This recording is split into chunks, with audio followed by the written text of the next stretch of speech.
Hi అండి, నమస్తే. Welcome back to our channel Sameda blogs. అందరూ ఎలా ఉన్నారండి? బాగున్నారా? నేనైతే బాగున్నానండి. మీరు కూడా చాలా చాలా బాగున్నారు అనేసి అనుకుంటున్నాను. ఈరోజు నేను మీతోటి గోంగూర పచ్చిమిర్చి పచ్చడిని అయితే షేర్ చేసుకుంటానండి. ఇది వారం రోజుల పాటు అయినా కానీ మనకు నిలువ ఉంటుందండి. ఈ విధంగా చేసుకున్నాము అంటే కమ్మకమ్మగా పుల్ల పుల్లగా చాలా టేస్టీగా కూడా ఉంటుందండి. దీనికోసం అయితే ఇక్కడ నేను ఒక పావు కిలో వరకు గ్రీన్ చిల్లీ అన్నవి తీసుకున్నానండి. ఇలాగా తొడుమలు తీసేసుకొని కొద్దిగా ఆయిల్ వేసుకొని దీన్ని అయితే ఫ్రై చేసుకోవాలి. ఇక్కడ ఇవైతే కారంగా లేవండి. ఇలా తెల్లగా ఉన్న పచ్చిమిర్చి అయితే కారం ఉండవు. మనకి డార్క్ గ్రీన్ కలర్లో ఉన్న పచ్చిమిర్చి అయితే కారంగా ఉంటుంది కదండి. ఇవైతే మీరు కారాన్ని బట్టి చూసి వేసుకోండి. నాకు కారం లేదు కాబట్టి నేనైతే ఇక్కడ పావు కిలో పైనే తీసుకున్నానండి. ఇలాగా గ్రీన్ చిల్లీని ఫ్రై చేసేటప్పుడు మనం మూత పెట్టుకొని ఫ్రై చేసుకుంటేనే మంచిదండి. లేకపోతే అవి చిటపట్లాడుతూ ఇలాగా పడిపోతూ ఉంటాయి అన్నమాట. ఒక్కోసారి ముఖం మీద పెళ్ళే అవకాశం కూడా ఉంది. కాబట్టి ఫ్రై చేసుకునేటప్పుడు మూత పెట్టుకొని ఫ్రై చేసుకోండి.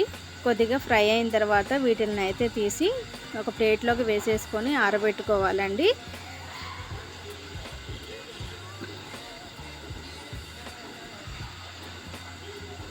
అలానే ఇక్కడ నేను పావు కిలో గ్రీన్ చిల్లీకి వచ్చేసి 2 కట్టల గోంగూరను అయితే తీసుకున్నానండి. గోంగూర అయితే చాలా పుల్లగా ఉంది.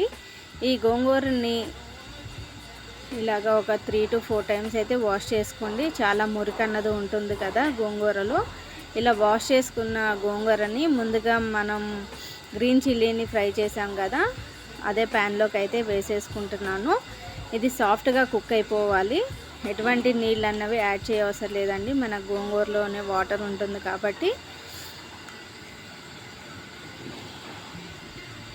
మనకి పచ్చడి అన్నది నిలవ ఉండాలి అనేసి అనుకుంటే ఈ విధంగా ఫ్రై చేసుకోవాలండి. ఆయిల్ వాటర్ లేకుండా మనం అయితే కుక్ చేసుకోవాలి దీన్ని.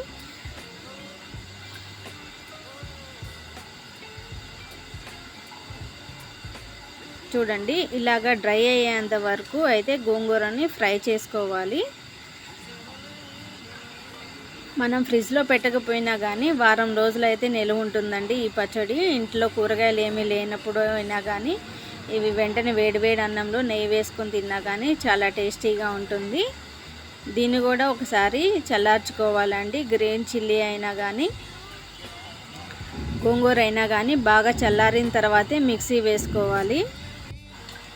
ఇలాగా 2 ఫ్రై అయిన తర్వాత ఇప్పుడు ముందుగా నేను గ్రీన్ చిల్లీని అయితే మిక్సీ వేసుకుంటున్నానండి. దాంట్లోకి ఇప్పుడు నేను 1 పెద్ద సైజు వెల్లిపాయ అయితే తీసుకున్నానండి. అలానే 1 టేబుల్ స్పూన్ వచ్చేసి జీలకర్ర వేసుకున్నాను. టేస్ట్కి సరిపడా సాల్ట్ అయితే వేసుకొని ముందుగా చల్లారిన గ్రీన్ చిల్లీ అయితే వేసుకొని మిక్సీ పట్టేసుకోవాలి. ఇలాగ కచ్చా పచ్చాగా కూడా వేసేసుకోవచ్చండి. ఇక్కడ నేను ఒక పావు కట్ట అయితే కొత్తిమీర అన్నది వేసేసుకొని మిక్సీకి వేసేసుకున్నాను. చూడండి, ఈ విధంగా అయితే నేను మిక్సీ వేసేసుకున్నాను. ఇప్పుడు దీంట్లోకి ముందుగా చల్లారిన గోంగూరను కూడా వేసేసుకొని ఒకసారి మిక్సీ వేసేసుకుంటే సరిపోతుంది. మిక్సీ ఎప్పుడైనా కానీ మనం వేసేటప్పుడు బాగా మెత్తగా పేస్ట్ లాగా వేసాము అంటే తినడానికి అంత ఇష్టంగా ఉండదండి. కాబట్టి ఒక్కసారి మిక్సీని ఇలాగా ఆన్ చేసి ఆఫ్ చేసేస్తే సరిపోతుందన్నమాట. తినేటప్పుడు కూడా ఆ గ్రీన్ చిల్లీ అన్నది గోంగూర అన్నది పంటికి తగులుతూ ఉంటే బాగుంటుందండి. అలా అనేసి పేస్ట్ లాగా చేసాము అంటే అంత మంచిగా అనిపించదు. ఈ విధంగా మిక్సీ చేసుకున్న గోంగూరని నేనైతే ఒక బౌల్లోకి వేసేసుకుంటున్నాను.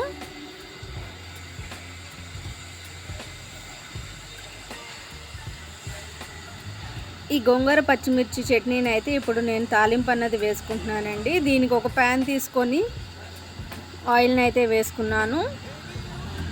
ఆయిల్ వేడైన తర్వాత ఆవాలు, జీలకర్ర, పచ్చిశనగపప్పు, మినప్పప్పు, ఎండుమిర్చి ఇవి అయితే వేసుకొని బాగా ఫ్రై చేసుకోవాలండి. ఈ పప్పులతోటే మనకి పచ్చడి అన్నది చాలా టేస్టీగా ఉంటుందన్నమాట. వేడి వేడి అన్నంలో నెయ్యి వేసుకొని తిన్నామంటే సూపర్ టేస్టీగా ఉంటుందండి. బాగా ఫ్రై అయ్యేంత వరకు ఉంచాలి ఈ తాలింపు అన్నది. నిలువ ఉండాలి కాబట్టి మన ఆయిల్ అన్నది కొద్దిగా ఎక్కువే వేసుకోండి. అలా ఒక రోజులో తినేయాలి అనేసి అనుకుంటే ఆయిల్ తక్కువ వేసుకొని తాలింపు వేసుకున్నా సరిపోతుంది అన్నమాట. నేనైతే ఆయిల్ అన్నది కొద్దిగా ఎక్కువే వేసుకున్నాను. ఇక్కడ దంచిన చిన్నులపాయలను అయితే వేసుకుంటున్నాను.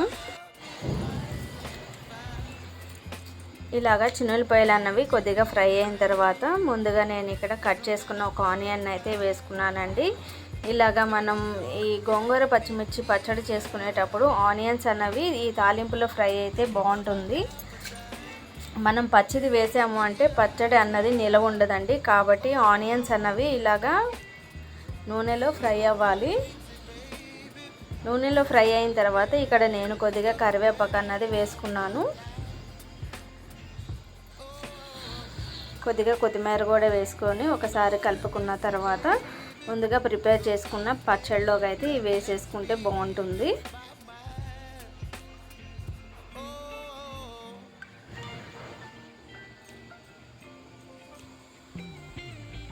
ఫ్రిడ్జ్లో పెట్టుకోకపోయినా కానీ నిలవ ఉంటుందండి ఈ పచ్చడి అన్నది.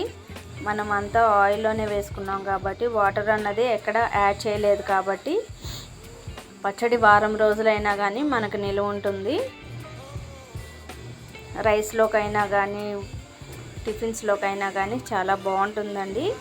మనం దీనినే ఎండుమిర్చి కూడా వేసుకొని చేసుకోవచ్చు. నేనైతే పచ్చిమిర్చి వేసి చేశాను ఈరోజు. ఒకసారి ఇలా కలిపేసుకోవాలి మొత్తాన్ని. ఫ్రిడ్జ్లో అయినా స్టోర్ చేసేసుకోవచ్చు, బయట అయినా కానీ పెట్టేయచ్చండి. 1 వీక్ వరకు అలానే ఉంటుంది.